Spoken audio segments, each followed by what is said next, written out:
हमारा आज का lecture which is 6th of the series.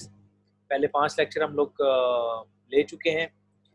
उन 5 लेक्चर्स में हमने जो हमारा CSS का सिलेबस है उसमें हमने nature, origin and bases of international law पे हम लेक्चर ले चुके हैं।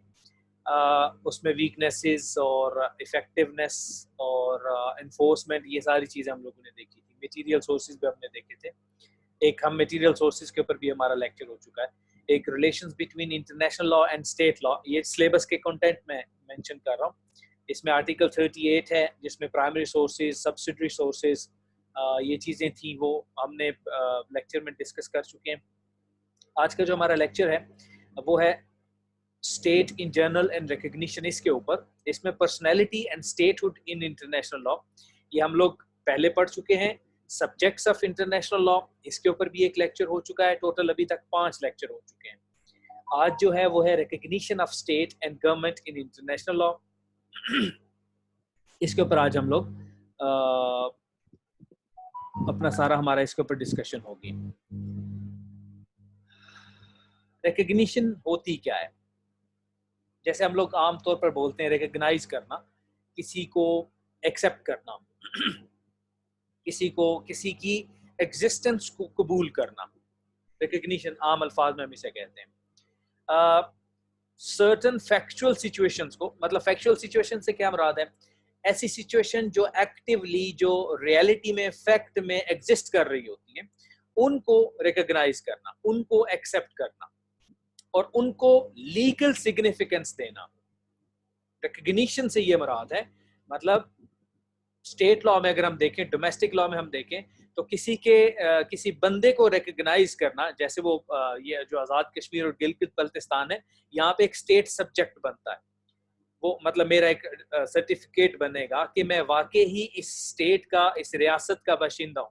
बाशिंदा रियासत भी उसको कहते हैं। ये स्टेट मुझे रिकग्नाइज कर रही है as a legal person living in this very state.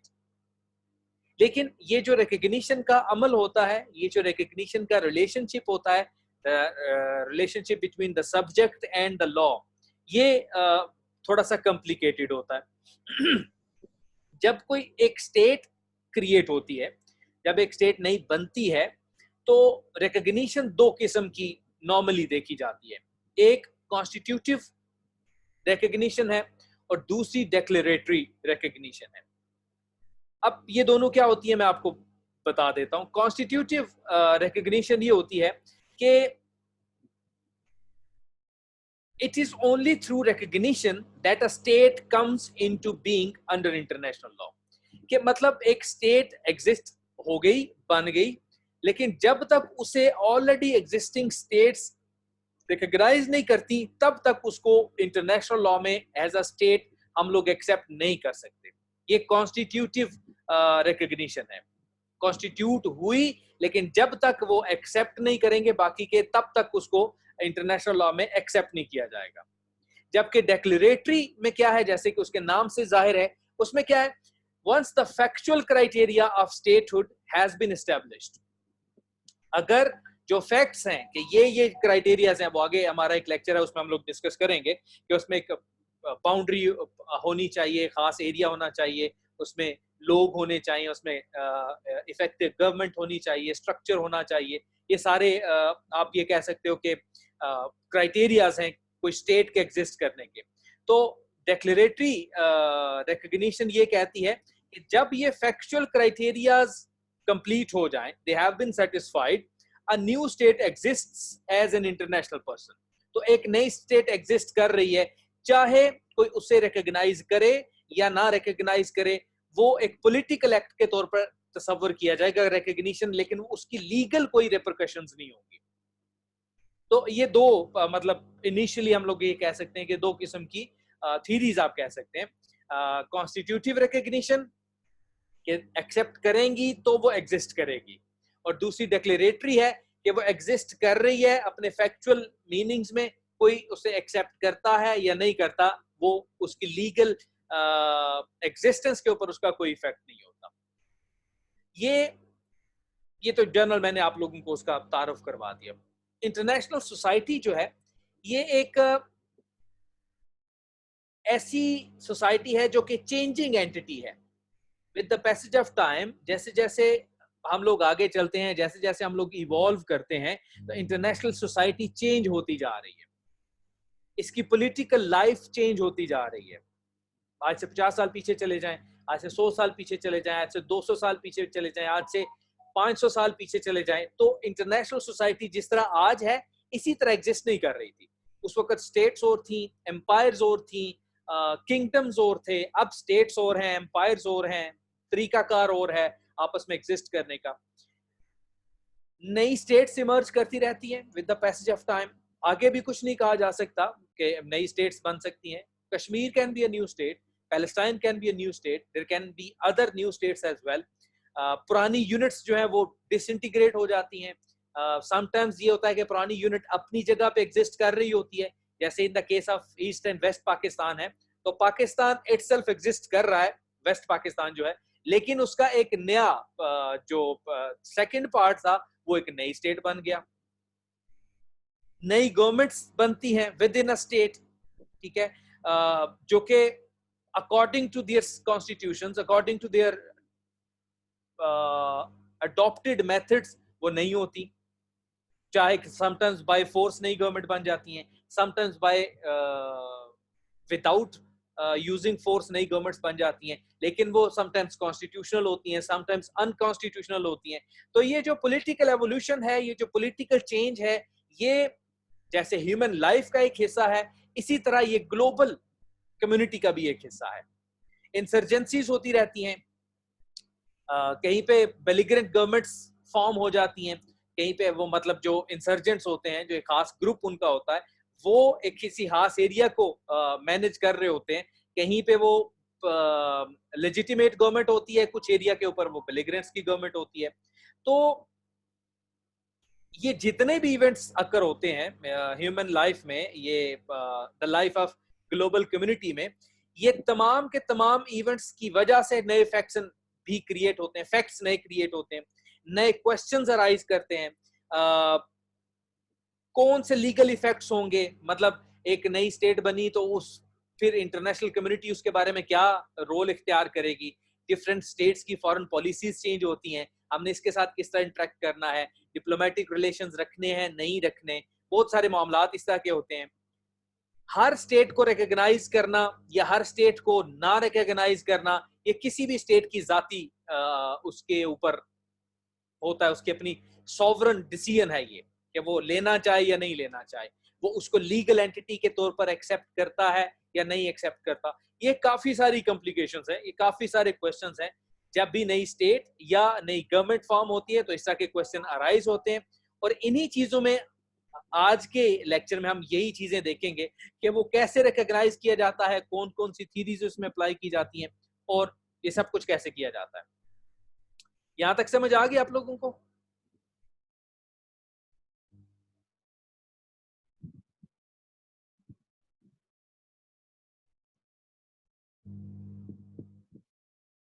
एक एक मैसेज कर दीजिए तो मुझे आइडिया हो जाए।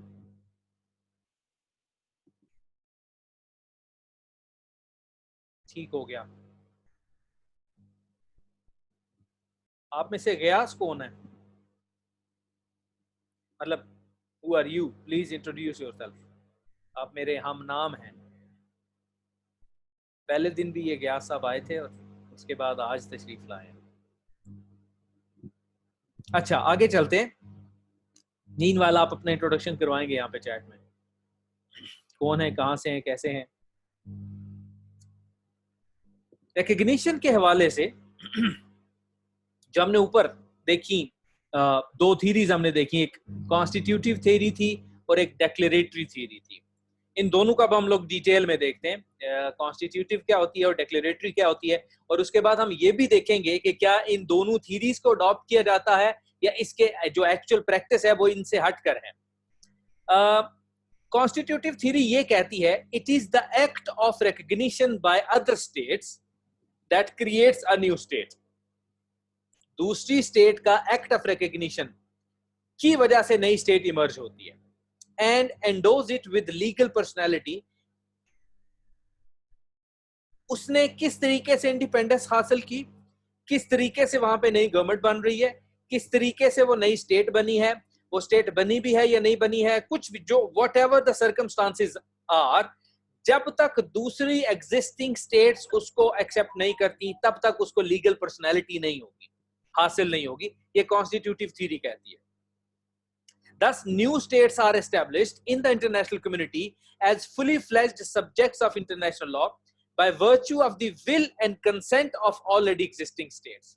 जो पहले ही states exist कर रहे हैं, उनका consent होगा, उनकी will होगी, तो नई states exist करेंगी।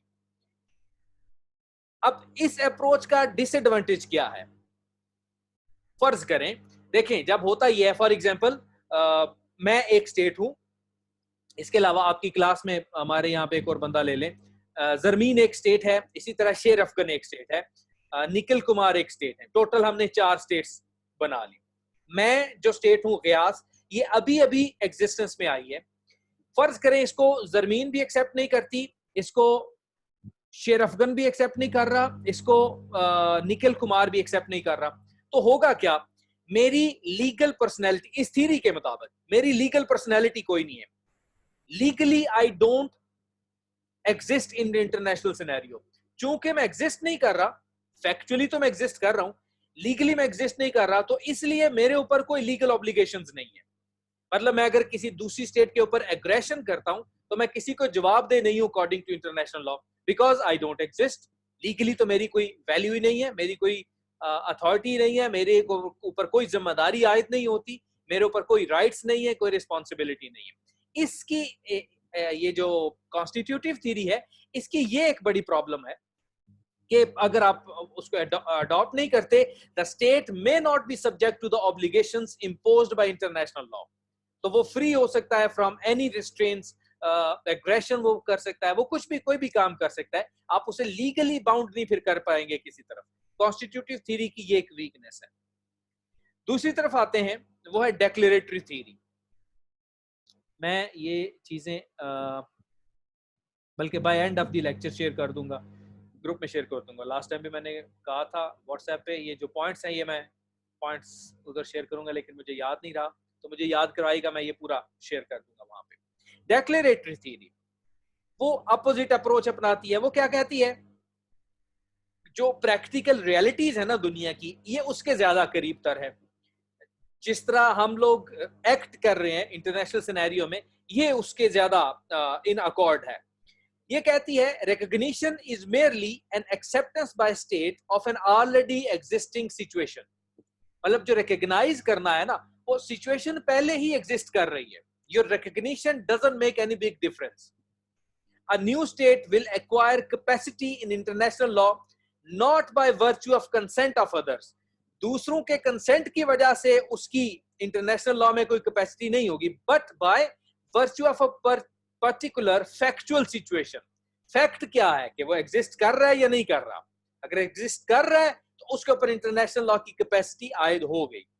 It will be legally constituted by its own efforts and circumstances, और इसे दूसरी स्टेट्स की रिकॉग्निशन का इंतजार करने की जरूरत नहीं पड़ेगी कि अपने ऊपर जिम्मेदारी आयद करने के लिए। जब वो एग्जिस्ट कर रही है तो एग्जिस्ट कर रही है, उसके ऊपर इंटरनेशनल लॉ एप्लीकेबल हो गया।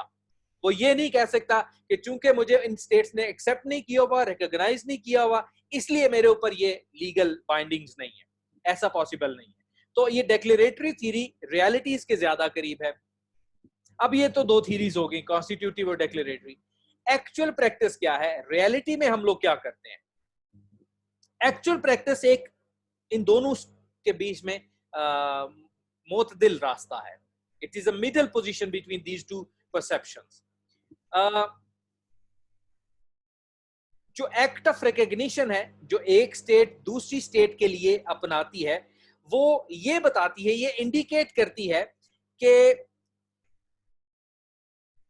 पहली स्टेट जो एग्जिस्टेंस में आई, जो पहले ही एग्जिस्टेंस में मौजूद है, और दूसरी स्टेट जो एग्जिस्टेंस में आई, दोनों की एक दूसरे के साथ राइट्स और रिस्पॉन्सिबिलिटीज शुरू हो गई from the movement the already existing state accepted the newly existing state.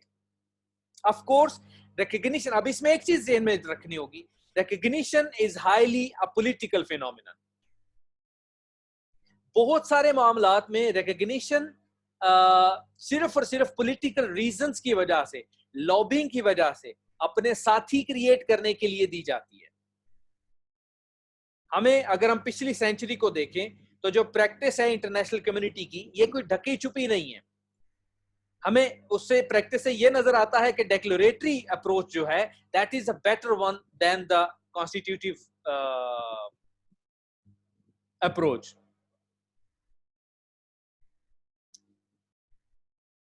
Example हम लोग लेते हैं, कुछ ऐसी स्टेट्स जिन्होंने कुछ खास वजूहात की बिना पर दूसरी स्टेट्स को एक्सेप्ट करने से रिफ्यूज कर दिया, जैसे कि अरब वर्ल्ड ने इसराइल को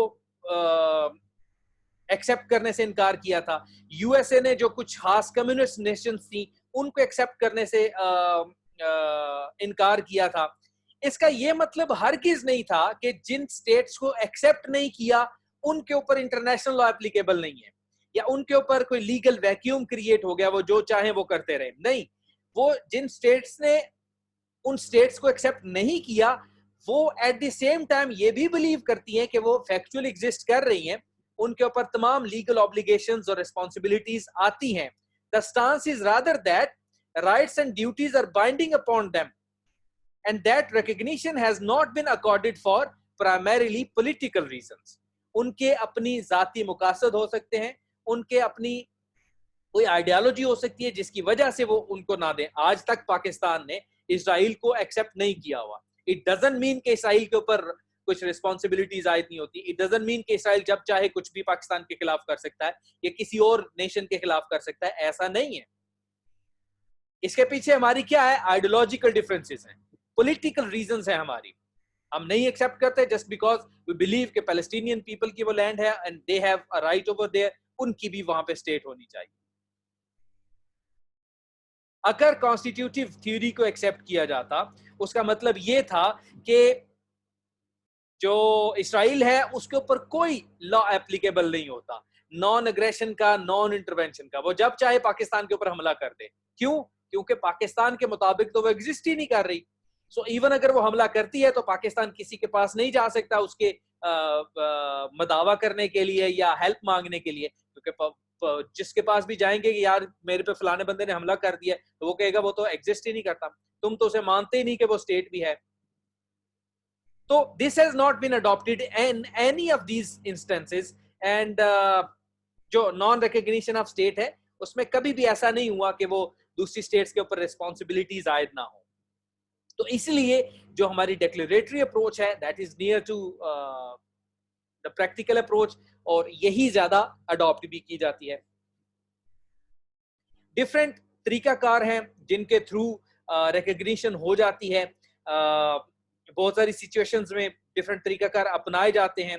कोई एक सिंगल या कांस्टेंट आइडिया नहीं है, नंबर ऑफ फैक्टर्स हैं जिसकी वजह से वो रिकॉग्निशन होती है।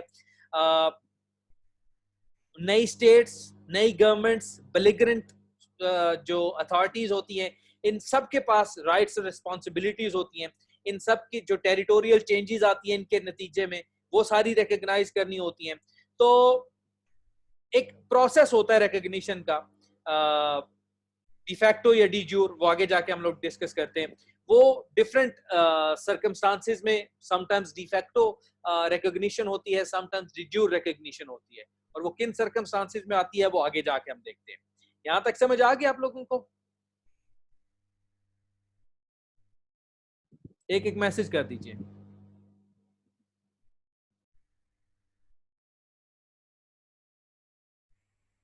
जाकिर मैंगल, एवरी स्टेट, वो हमने दोनों अप्रोचेस देख ली ना, ये जस्ट थीरीज हैं। एक थीरी कहती है कि इस तरह स्टेट एग्जिस्टेंस में आएगी, दूसरी थीरी कहती है कि इस तरह स्टेट एग्जिस्टेंस में आएगी, जबकि हर हाल से स्टेट तो एग्जिस्टेंस में आ ही रही होती है, चाहे कोई माने या ना माने। जब नहीं बन गई तो बन गई। अच्छा, ये तो हमने जनरली चीज देख ली, रिकॉग्निशन ऑफ स्टेट्स। अब हम देखते हैं रिकॉग्निशन ऑफ गवर्नमेंट्स, मतलब एक ही स्टेट के बीच में जब नई गवर्नमेंट आती है तो फिर क्या होती है। नई गवर्नमेंट को रिकॉग्नाइज करना is quite a different phenomena from recognising a state. International law में अगर हम बात करें, जहां तक के स्टेटहुड कंसर्न है, तो एक्सेप्टेड क्राइटेरिया यही है कि उसकी फैक्चुअल सिचुएशन क्या है, रियलिटी में वो एग्जिस्ट कर रही है या नहीं कर रही। लेकिन जब गवर्नमेंट चेंज होती है तो वहां पे डिफरेंट कंसीडरेशन, डिफरेंट फिनोमिना ज़हन में आते हैं, डिफरेंट क्राइटेरियाज देखे जाते हैं कि किस हिसाब से गवर्नमेंट में चेंजिंग आई है और उसके अकॉर्डिंगली गवर्नमेंट को रिकॉग्नाइज करना है या नहीं रिकॉग्नाइज करना, या इवन ये भी कि गवर्नमेंट की रिकॉग्निशन की जरूरत है भी कि वो ऑटोमेटिकली रिकॉग्नाइज हो जाएगी। रेलिवेंट फिनोमिना वहीं पे होगा। फॉर एग्जांपल अगर पाकिस्तान में पीएमएलएन की गवर्नमेंट थी, चेंज हुई, सॉरी पाकिस्तान पीपल्स पार्टी की गवर्नमेंट थी, चेंज हुई, पीएमएलएन की गवर्नमेंट आ गई, वो चेंज हुई, पीटीआई की गवर्नमेंट आ गई, ये चेंज होगी। अब जब तक कॉन्स्टिट्यूशनल मीन से गवर्नमेंट चेंज हो रही है तो recognition is not really relevant, मतलब वो ऑटोमेटिकली रिकॉग्नाइज्ड गवर्नमेंट्स होंगी। लेकिन रिकॉग्निशन वहां पे जाके रेलिवेंट होती है जब change in government is unconstitutional, जब हमारे आइन से हटकर गवर्नमेंट चेंज होती है। फॉर एग्जांपल अल्लाह ना करे कोई यहाँ पे बेलिग्रेंट अनासर हैं, उनके गवर्नमेंट आ जाए, पूरी अथॉरिटी आ जाए, पूरे पाकिस्तान के ऊपर उनका कंट्रोल आ जाए, तालिबान का आ जाए, आईएसआई वालों का आ जाए, किसी और का भी आ जाए, तो ऐसी सिचुएशन में इंटरनेशनल कम्युनिटी ये सोचेगी कि हमने रिकॉग्नाइज करना है इस गवर्नमेंट को या नहीं रिकॉग्नाइज करना। जैसे वो 1990s में तालिबान की गवर्नमेंट आई तो वो it was considered as an unconstitutional government. वहां पे जाके ये देखना था इंटरनेशनल कम्युनिटी ने, हमने तो उनको एक्सेप्ट किया था, इंटरनेशनल कम्युनिटी ने ये देखना था कि इनको एक्सेप्ट करना है, रिकॉग्नाइज करना है या नहीं करना। इस डिसीजन में रिकॉग्निशन ऑफ गवर्नमेंट्स ने पॉलिटिकल कंसीडरेशन ने बहुत बड़ा रोल प्ले करना होता है कि किसी को हम रिकॉग्नाइज करें या नहीं करें। लेकिन इलीगल चेंज ऑफ गवर्नमेंट को रिकॉग्नाइज करने के लिए भी सर्टेन क्राइटेरियाज इवॉल्व हुए with the passage of time. वो क्राइटेरियाज बेसिकली हैं क्या कि रियलिटीज की एक्सेप्टेंस हमने करनी है। ये जो पावर ट्रांसफर हुई है कि एक जो नई गवर्नमेंट है उसका क्या इफेक्टिव कंट्रोल है उस कंट्री के ऊपर, और वो कंट्रोल क्या टेम्पररी है या कुछ अरसा चलेगा, या हमने वो जो रिकॉग्निशन देनी है वो टेम्पररी रिकॉग्निशन होगी या परमानेंट रिकॉग्निशन होगी।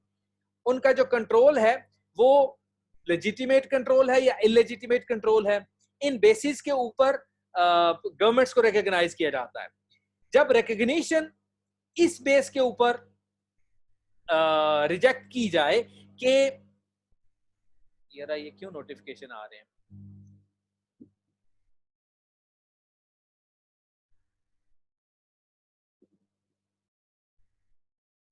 बेसिकली अगर कोई कंट्री एक नई गवर्नमेंट को इसलिए रिकॉग्नाइज नहीं कर रहा कि वो प्रॉपर मेथड से नहीं आए, वो कॉन्स्टिट्यूशनल मीन से नहीं आए, वो इलेजिटिमेट हैं या इरेगुलर मीन से आए हैं, तो यहीं पे एविडेंशियल वेट तो खत्म हो गया।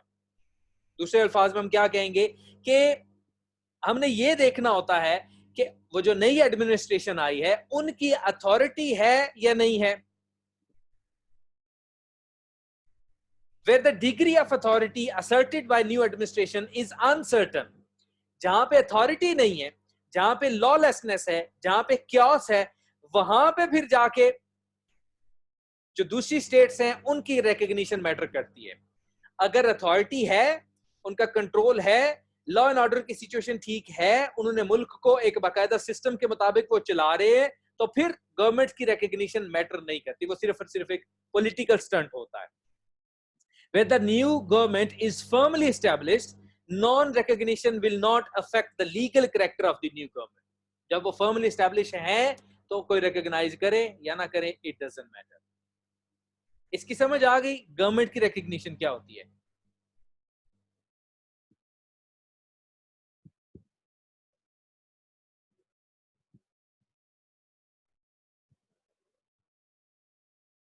ठीक हो गया।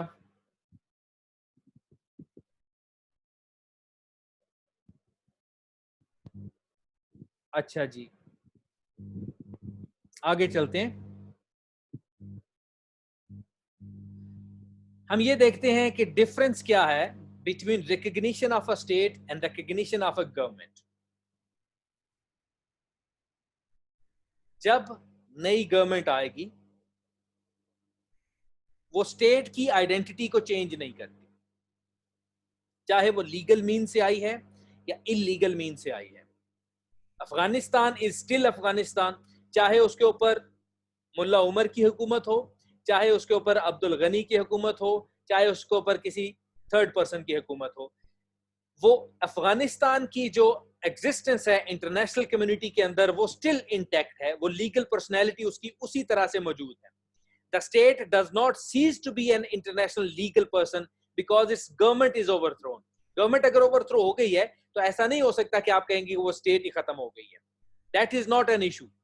The recognition or non-recognition of a new administration is irrelevant to the legal character of the country.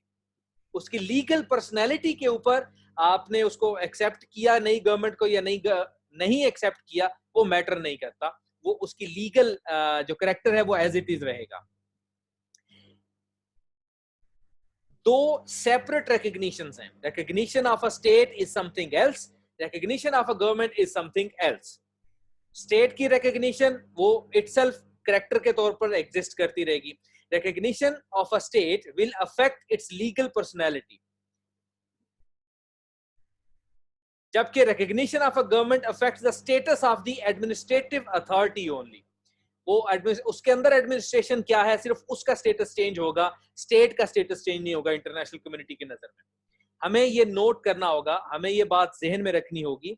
10 minute के बाद नेक्स्ट लेक्चर होगा और उसका भी मैंने लिंक शेयर किया हुआ है, वहां से आप लोग ज्वाइन कर लीजिएगा। मीटिंग में स्टार्ट करूंगा और उसका पासवर्ड और वो चीजें सेम है।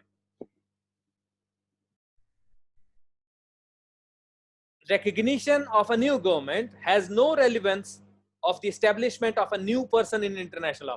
International law के अंदर जो पर्सनैलिटीज मौजूद हैं, वो जितने ममालिक मौजूद हैं वो बस वही मौजूद हैं। गवर्नमेंट जितनी मर्जी उसके अंदर चेंज हो जाए, डिप्लोमेटिक रिलेशंस उसके ऊपर इसका जरूर असर होता है। नई गवर्नमेंट आएगी तो डिप्लोमेटिक रिलेशन जरूर चेंज हो गए।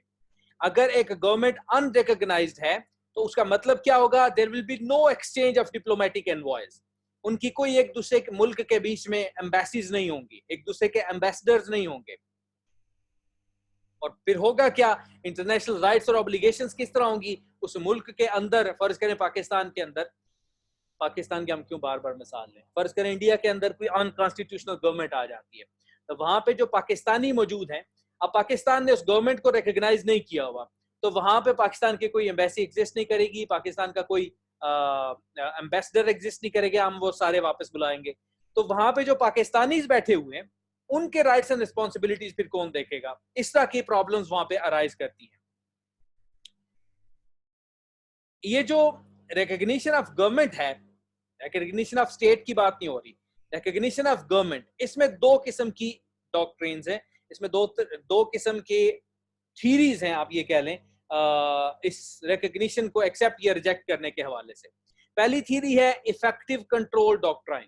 ये क्या कहती है, it is accepted as most reliable guide to the recognition of government, के जो नई गवर्नमेंट है उसका इफेक्टिवली कंट्रोल है उस टेरिटरी के ऊपर या नहीं है। अगर है तो रिकॉग्नाइज कर लो, नहीं है तो रिकॉग्नाइज ना करो। तो दूसरी क्या है, टोबर डॉक्ट्राइन, TOBAR डॉक्ट्राइन। ये क्या कहती है, ये it is doctrine of legitimacy. ये कहती है कि जो गवर्नमेंट आई है इन पार, क्या वो कॉन्स्टिट्यूशनल मीन से आई है या एक्स्ट्रा कॉन्स्टिट्यूशनल मीन से आई है। अगर वो एक्स्ट्रा कॉन्स्टिट्यूशनल मीन से आई है तो उसको रिकॉग्नाइज नहीं किया जाएगा जब तक के उस नई गवर्नमेंट को वो लोग जिनके ऊपर वो गवर्नमेंट है, वो स्टेट के जो लोग हैं, वो एक्सेप्ट नहीं कर लेते। अगर एक्स्ट्रा कॉन्स्टिट्यूशनल मीन से आई है तो टोबार डॉक्ट्राइन के अकॉर्डिंगली हम लोग उसे रिकॉग्नाइज नहीं करेंगे जब तक उसके लोग रिकॉग्नाइज ना करें। और अगर ऑब्वियसली कॉन्स्टिट्यूशनल मीन से आई है तो फिर तो रिकॉग्नाइज करना ही करना पड़ेगा। ये दोनों डॉक्ट्राइन्स की समझ आ गई, इफेक्टिव कंट्रोल एंड टोबार डॉक्ट्राइन।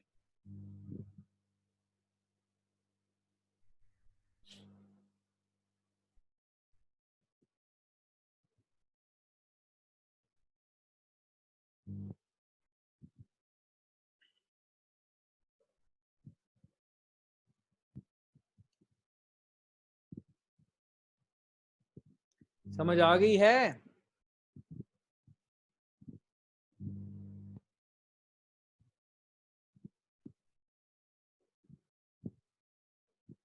मैंने शाहिद अली को मैसेज करना था, वो किसी और को चला गया है। TOBAR इफेक्टिव कंट्रोल डॉक्ट्राइन होती है कि जो नई गवर्नमेंट आई है, क्या वो इफेक्टिवली अपनी टेरिटरी को कंट्रोल कर रहे हैं या नहीं कर रहे हैं। इफेक्टिव कंट्रोल है। सेकंड वाली TOBAR, TOBAR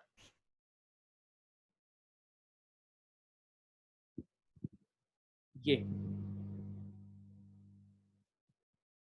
अब आते हैं towards de facto and डिजोर recognition. Recognition की हम बहुत बात कर रहे हैं। डिफेक्टो क्या होती है और डिजोर, और ये दोनों related to the recognition of government है, not recognition of state. There are different entities to be recognized. Recognition itself different forms की होती है, डिफरेंट तरीकों से रिकॉग्नाइज किया जाता है। या डिफेक्टो हो सकती है या डिजोर हो सकती है। मतलब हमने किसी गवर्नमेंट को, किसी एंटिटी को, किसी सिचुएशन को डिफेक्टो रिकॉग्निशन देनी है या डिजोर रिकॉग्निशन देनी है। ये दोनों होती क्या है वो मैं एक्सप्लेन कर देता हूं।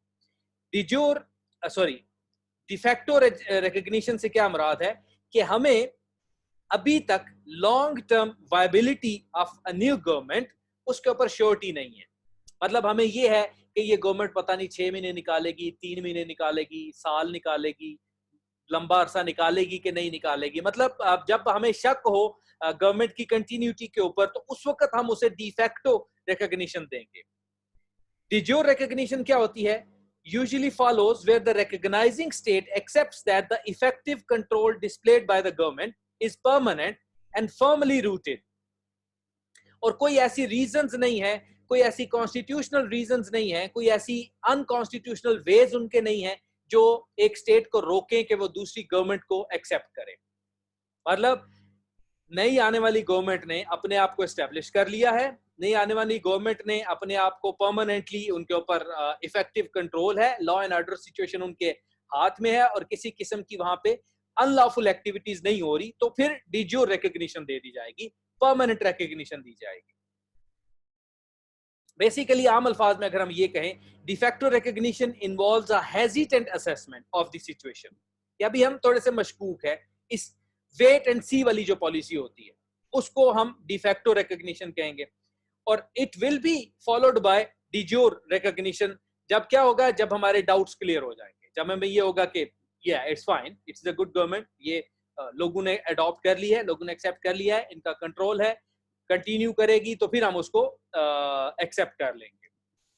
अब होता क्या है, जब हम इस इन स्टेप से गुजरते हैं, डिफेक्टो पहले हमने दी, फिर डिजोर दी, यानी कि पहले आरजी रिकॉग्निशन दी, फिर परमानेंट रिकॉग्निशन दी, तो फिर हमारे पास अपने जजमेंट्स को के लिए एक टाइम होता है उनको रिजर्व करने के लिए। हमें उस गवर्नमेंट की परमानेंस के ऊपर, गवर्नमेंट की लीगैलिटी के ऊपर हमें टाइम मिल जाता है सोचने के लिए। इसी दौरान हमने चूंकि डिफेक्टो रिकॉग्निशन दी हुई होती है, तो उस नई फॉर्म होने वाली गवर्नमेंट, नई उस स्टेट में जो नई फॉर्म होने वाली गवर्नमेंट है, उसके साथ हम लोग डील कर सकते हैं अपने सिटीजन्स के हवाले से कि आपके मुल्क में हमारे ये लोग हैं, इनको आपने सेफ गार्ड करना है। फिर कोई म्यूनिसिपल लॉ, जो फर्ज करें मल्टीनेशनल कॉर्पोरेशंस हैं, जो आपके मुल्क से, जो बेस उनकी आपका मुल्क है और उस मुल्क में भी उसकी ब्रांचेस हैं, उनको फैसिलिटेट करना, उनकी म्यूनिसिपल लॉ के अकॉर्डिंगली, जो उस नए मुल्क का म्यूनिसिपल लॉ है, सॉरी नई गवर्नमेंट का म्यूनिसिपल लॉ है, उनके मुताबिक। तो ये डी फैक्टो रिकॉग्निशन इसलिए होती है ताकि आप अपने मामलात आपके रुके ना, आपकी डिप्लोमेटिक रिलेशंस जो है वो स्टॉप ना हो, आपकी जो एक दूसरे के साथ इंटरेक्शन है, स्टेट इंटरेक्शन, वो नहीं रुके।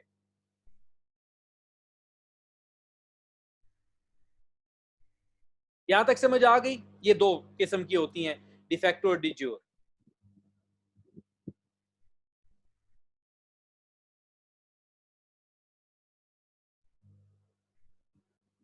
D facto, DEFACTO। आखिरी पॉइंट, रिकग्निशन की इकसाम कौन सी है? मतलब ये जर्नल सी चीज है। एक होती है premature recognition, expected states के लिए। Pakistan would always accept the existence of a Palestinian state. इसको बोलते हैं प्री मेच्योर रिकॉग्निशन। पैलेस्टाइन वालों को पता है कि पाकिस्तान हमें हर हाल में अडॉप्ट कर लेगा, एक्सेप्ट कर लेगा।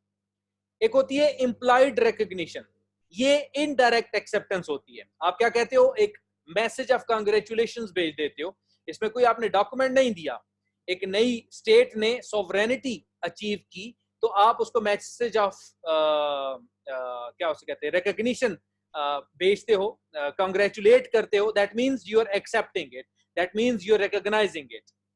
और इसके अलावा एक आखिरी होती है, वो कंडीशनल रिकॉग्निशन होती है। उससे क्या है कि आप कुछ खास कंडीशंस लगा देते हो कि ये फुलफिल होंगी तो हम इसको एक्सेप्ट करेंगे। फॉर एग्जांपल आप ये कह सकते हो, रिलीजियस माइनॉरिटीज के साथ अच्छे ट्रीटमेंट के ऊपर इसकी एक्सेप्टेंस जो है ना वो जोड़ दी जाएगी। बाल्कन कंट्रीज जब उनकी इंडिपेंडेंस हुई थी तो लेट 19th सेंचुरी में, तो उसके साथ ये जोड़ा गया था कि वहां पे जो माइनॉरिटीज के साथ अच्छा सलूक किया जाएगा तो उसको रिकॉग्नाइज किया जाएगा। इसी तरह एक नोशन होती है, ये पॉलिटिकल नोशन है, मोस्ट फेवर्ड नेशन की, एमएफएन स्टेटस जिसे कहते हैं। कुछ अर्सा पहले पाकिस्तान और इंडिया के बीच में भी ये शोर मचा हुआ था। इंडिया ने तो हमें 1996 में दिया हुआ था। तो ये जो मोस्ट फेवर्ड नेशन का भी है, इसमें भी हम लोग वो देते हैं कि हम उस सूरत में दोगे अगर हम तुम्हें ये, अगर तुम इन इन चीजों के ऊपर अप्लाई अमल दरामद करोगे। तो ये क्या हो गया, कंडीशनल